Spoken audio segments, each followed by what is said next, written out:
Hello everyone, welcome to channel learn with ease.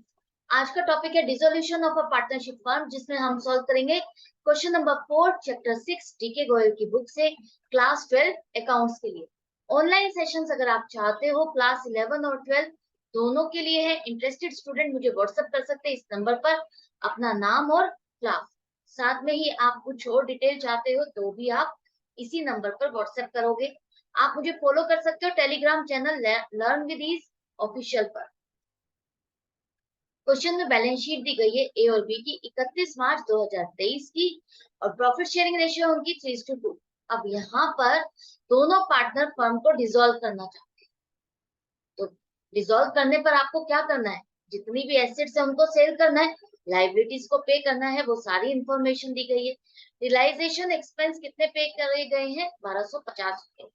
आपको बनाना है realisation account, bank account और partners capital account, और books को close कर देना है। तो सबसे पहले आप क्या बनाओगे, रियलाइजेशन अकाउंट। आपको पता है ना, मैंने सीक्वेंस बताई थी फर्स्ट वीडियो जो इंट्रोडक्शन वाली है, वहां पर मैंने आपको सीक्वेंस बताई है कि आप कौन सा अकाउंट पहले बनाओगे और कौन सा बाद में बनाओगे। तो सबसे पहले आपका बनेगा रियलाइजेशन अकाउंट, जहां पर आप एसेट्स एसेट्स को डेबिट साइड पर लिखोगे। सभी एसेट्स को आप डेबिट साइड पर लिखोगे, except cash at bank account को छोड़ करके बाकी सभी एसेट्स डेबिट साइड पर लिखो। तो लैंड एंड बिल्डिंग आपका 30,000, मोटर व्हीकल 18,300, स्टॉक 72,800 रुपए, और डेटर्स डेटर्स आप कितने दिखाओगे, डेटर्स आप 1,13,200 से दिखाओगे, 1,10,550 से नहीं दिखाओगे। जो ग्रोस अमाउंट है वो आप यहाँ पर दिखाओगे डेटर्स को। तो डेटर्स आपके हो जाएंगे 1,13,200, और जो ये प्रोविजन है आपका, प्रोविजन फॉर बैड डेट्स 2,450 रुपए, ये आप यहाँ पर क्रेडिट साइड पर दिखाओगे। इसका बैलेंस क्या होता है, आपका क्रेडिट बैलेंस होता है। तो आप रियलाइजेशन अकाउंट में क्रेडिट साइड पर लिखो 2,450 रुपए by provision for bad debts 2,450। Clear है, इतना क्लियर हो गया। कैश एट बैंक आपको रियलाइजेशन अकाउंट में नहीं लिखा। अब बारी आती है लाइबिलिटीज। लाइबिलिटीज में आप क्रेडिटर्स को लिखोगे 97,500 रुपए। क्रेडिट बैलेंस है, इसलिए आप कहाँ लिखोगे, रियलाइजेशन अकाउंट में क्रेडिट साइड पर लिखोगे 97,500 रुपए। ये सारी एसेट्स और लाइबिलिटीज को लिखने के बाद कैपिटल अकाउंट्स आपके रियलाइजेशन अकाउंट में नहीं लिखे जाएंगे। उनकी पेमेंट आप आउटसाइड लाइबिलिटीज को पेमेंट करने के बाद में अलग से सेपरेटली पे करते हो। तो सबसे पहले अब आप देखो, आपने एसेट्स और लाइबिलिटीज को लिख लिया है। तो अब आपको जो एसेट्स है उनको बेचने के बाद कितना पैसा मिल रहा है, तो आपको मिल रहा है पैसा मोटर व्हीकल को बेच करके 16,950 रुपए, स्टॉक 77,600 रुपए, और आपको डेटर्स फुल्ली रियलाइज हो गए हैं, मतलब कि 1,13,200 रुपए लोगे। ये जो प्रोविजन है आपने किस लिए किया है, बेड डेट्स के लिए किया है। और आपने ये सोचा था कि इतने पैसे डूब जाएंगे, लेकिन आपके पैसा कोई भी नहीं डूबा है। जितने आपके डेटर्स थे उतने आपको मिल गए। ये जो अमाउंट है ये आपको प्रेजेंट करती है कि आपने सोचा है, आपने एस्टिमेट लगाया था कि इतना पैसा डूब सकता है, लेकिन ये पैसा डूबा नहीं है। आपने ऑलरेडी एक खर्चा एक तरह से माइनस किया हुआ था, जो कि खर्चा हुआ ही नहीं। एक्चुअल डेटर्स आपके कितने थे, 1,13,200 रुपए, और यही आपको पूरी की पूरी पेमेंट मिल गई है। तो आप डेटर से पेमेंट कितनी दिखाओगे, 1,13,200 जो आपको मिल गई है। बिल्डिंग आपने बेची तो आपको कितने रुपए मिले, 43,500। अब टोटल पैसा आपके पास कितना आ रहा है, सारी एसेट्स को बेचने के बाद 2,51,250 रुपए।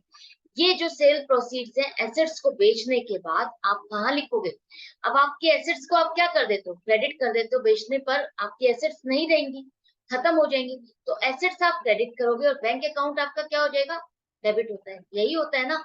तो आप इसको पोस्टिंग कहाँ करोगे, एसेट्स आपको खत्म करनी है, खत्म दिखानी है, और बैंक अकाउंट को आपको डेबिट दिखाना है, तो आप कहाँ करोगे, एक तरह से इनका क्रेडिट बैलेंस हो जाएगा। तो आप रियलाइजेशन अकाउंट में क्रेडिट साइड पर लिखोगे बाय बैंक अकाउंट। जितना पैसा आपको मिल रहा है पूरी एसेट्स को बेचने के बाद 2,51,250 रुपए। अलग अलग एक एक एसेट्स को लिखने की जरूरत नहीं है, आप एक वर्किंग नोट बनाओगे, वहां पर सभी को लिख करके टोटल करके बाय बैंक अकाउंट, बैंक में पैसा है आपका, यहाँ पर बैंक से रिलेटेड ट्रांजेक्शन है, बैंक का अकाउंट है बैलेंस शीट में, तो हम बैंक में ही ट्रांजेक्शन दिखाएंगे, कैश में नहीं। तो बाय बैंक अकाउंट 2,51,250। इसी तरह से आपने लाइबिलिटीज को पे किया है। लाइबिलिटीज में आपका क्या है, क्रेडिटर्स है। क्रेडिटर्स को आपने पेमेंट की है जिस पर आपको 1700 रुपए का डिस्काउंट मिला। तो अल्टीमेटली आपने क्रेडिटर्स को कितनी पेमेंट की, आपने पे किए हैं 95,800 रुपए। 97,500 जो आपके क्रेडिटर्स स्टैंड कर रहे थे उस पर आपको 1700 रुपए का डिस्काउंट मिला है, मतलब कि आपने कम अमाउंट पे किए। तो जितनी पेमेंट की है सिर्फ उतनी ही दिखाओगे। और किससे, to bank account. Creditors account आपके क्या हो जाते हैं, डेबिट टू बैंक अकाउंट। आप यही करोगे ना जब पेमेंट करोगे, तो वही हम कर रहे हैं। रियलाइजेशन अकाउंट तो आप डेबिट करोगे, टू बैंक अकाउंट आप क्रेडिट करोगे 95,800 जितनी आपने पेमेंट की। आपने रियलाइजेशन एक्सपेंसेस की भी पेमेंट की है 1250 रुपए।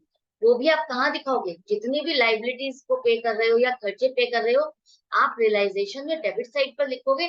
पेमेंट कर रहे हो तो टू बैंक अकाउंट 1250 रुपए रियलाइजेशन अकाउंट के डेबिट साइड पर आ जाए। क्लियर है, यहाँ तक अब आपने कर लिया है। तो अब आप चेक करो आपको प्रॉफिट हुआ है या लॉस हुआ है। आपने एसेट्स को बेचा तो वो बुक वैल्यू से ज्यादा अमाउंट पे बिकी है, प्रॉफिट पे बिकी है या कम पे बिकी है। तो आपको ये चेक करना है। चेक करते हो तो आपको प्रॉफिट आ क्रेडिट साइड का टोटल ज्यादा है, डेबिट साइड का टोटल कम है। तो जब टोटल क्रेडिट साइड का ज्यादा होता है तो आपको क्या होता है, प्रॉफिट होता है। प्रॉफिट आ रहा है 19,850 रुपए का। ये प्रॉफिट अब आप दोनों पार्टनर्स में डिस्ट्रीब्यूट कर दोगे उनकी प्रॉफिट शेयरिंग रेशियो में। तो जिसका जितना शेयर बनता है आप क्या करोगे, रियलाइजेशन अकाउंट आपका डेबिट होगा और पार्टनर्स कैपिटल अकाउंट आपके क्रेडिट हो जाएंगे, जैसे आप रिवैल्यूएशन में करते थे। तो अब यहाँ पर आप एंट्री कर दोगे to profit transfer to capital accounts, और जिसका जितना शेयर बनता है वो उसके अकाउंट में ट्रांसफर करोगे। एंड में यहाँ पर टोटल आ जाएगा 19,850, जितना बैलेंस था जितना प्रॉफिट था ट्रांसफर करने का। और एंड में रियलाइजेशन अकाउंट अब आपका क्लोज हो गया, कोई बैलेंस नहीं बचा। तो टोटल लिखो तो 3,51,200। ये आपका रियलाइजेशन अकाउंट आपका कंप्लीट हो गया। आई होप आपको अच्छे से क्लियर हो गया, कोई डाउट नहीं रहा होगा। एसेट्स आप बुक वैल्यू से पहले डेबिट साइड पर लिखोगे, लाइबिलिटीज को भी डेबिट क्रेडिट साइड पर लिखोगे बुक वैल्यू से। डेटर्स के केस में आप ग्रॉस अमाउंट लिखोगे, प्रोविजन जो किया था वो आप क्रेडिट साइड पर लिखोगे। एसेट्स को बेचने के बाद जितनी अमाउंट मिली आप उसे क्रेडिट साइड पर लिखोगे, और लाइबिलिटीज को जो पे कर रहे हो, क्रेडिटर्स को जो पे कर रहे हो वो आप डेबिट साइड पर लिखोगे। रियलाइजेशन एक्सपेंस वो भी आप डेबिट साइड पर ही पेमेंट दिखाओगे। बाकी जो प्रॉफिट या लॉस आ रहा है उसको आप पार्टनर्स में डिस्ट्रीब्यूट कर दोगे और अकाउंट क्लोज हो जाएगा। क्लियर। अब इसके बाद जो सीक्वेंस के अकॉर्डिंग अब आपको बनाना है वो बनाना है पार्टनर्स कैपिटल अकाउंट। ये सीक्वेंस आप चेंज नहीं कर सकते हो, ये सीक्वेंस आप ब्रेक नहीं करोगे। जो सीक्वेंस बताई गई है वही सीक्वेंस रखनी है। रियलाइजेशन अकाउंट, उसके बाद पार्टनर्स ने कोई लोन अकाउंट है लिया है या दिया है, वो दो अकाउंट बनते हैं, और फिर पार्टनर्स कैपिटल अकाउंट, और एंड में बनता है आपका बैंक अकाउंट। तो अब लोन तो कोई है नहीं पार्टनर से रिलेटेड, तो हम पार्टनर्स कैपिटल अकाउंट बनाएंगे। सबसे पहले ओपनिंग बैलेंस जो बैलेंस शीट में दिए गए हैं उसे आप क्रेडिट साइड पर लिखो, 85,000 और 63,000। रियलाइजेशन से जो उनको प्रॉफिट मिला है वो आप उनके अकाउंट में क्या कर रहे हो, क्रेडिट कर रहे हो। तो आप यहाँ लिखो बाय रियलाइजेशन अकाउंट 11,910 और 7,940 रुपये। अब यहाँ पर आपकी जो फर्म है बंद हो रही है, वाइंड अप हो रही है, बिजनेस आप बंद कर रहे हो। अब सारी आउटसाइड लाइबिलिटीज को पेमेंट करने के बाद अब बारी आती है पार्टनर्स को पेमेंट करने की। पार्टनर्स के कैपिटल बैलेंसेस जितने भी हैं उनको अब आप पेमेंट कर दोगे। तो आप पेमेंट कहाँ से करोगे, बैंक के अकाउंट से। तो टू बैंक अकाउंट आप लिखोगे, पार्टनर्स कैपिटल अकाउंट आपके डेबिट हो जाएंगे, टू बैंक अकाउंट क्रेडिट हो जाएगा। जितना जिसका बैलेंस बनता है उसको पेमेंट करके ये अकाउंट भी अब आपके खत्म हो गए, क्लोज हो गए, एंड कर, ये भी हो गया। एंड में बारी आ जाती है बैंक अकाउंट। तो बैंक अकाउंट बनाते हुए अब आपको क्या करना है, देखो आप सबसे पहले लिखोगे ओपनिंग बैलेंस जो आपका बैलेंस शीट में डेबिट साइड पर आएगा। आपका ओपनिंग बैलेंस कैश या बैंक का बैलेंस क्या है, डेबिट बैलेंस, तो डेबिट साइड पर लिखोगे 13,650। इसके बाद आपके पास पैसा आया, कैसे पैसा आया, जब आपने एसेट्स को बेचा 2,51,250 रुपए में। तो यहाँ पर आप लिखोगे to realisation account sale of assets 2,51,250 रुपए। तो ये पैसा आपको एसेट्स को बेचने के बाद पैसा आ गया, बैंक में जमा हो गया, तो ये आप जमा दिखाओगे। और जो आपने पेमेंट की है क्रेडिटर्स को वो आप क्रेडिट साइड पर दिखाओगे। बैंक से पेमेंट हो रही है तो बाय रियलाइजेशन अकाउंट आपका क्रेडिट होगा, सॉरी डेबिट होगा, उसमें पेमेंट करिए ना आपने, realisation account debit to bank account.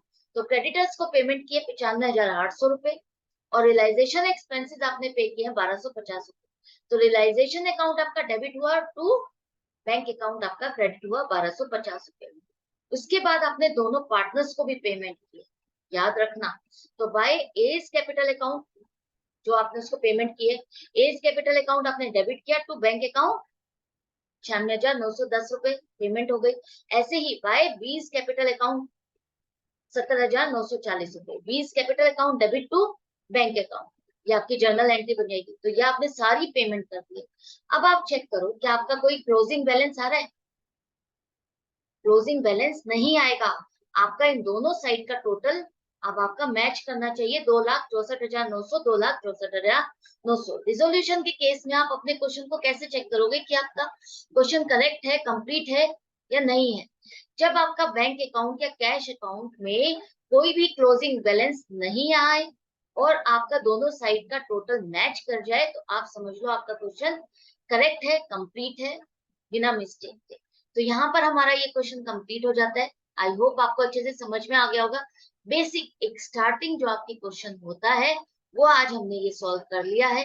तो अब मैं मिलती हूँ आपसे नेक्स्ट वीडियो में नेक्स्ट क्वेश्चन के साथ। लेकिन आपको अपनी प्रैक्टिस जारी रखनी है, प्रैक्टिस करोगे तभी आप समझ पाओगे कि आपको क्वेश्चंस को अटेम्प्ट कैसे करना है। कॉन्सेप्ट क्लियर तभी होगा जब आप क्वेश्चंस को साथ के साथ सॉल्व करते रहोगे। तो good bye and take care.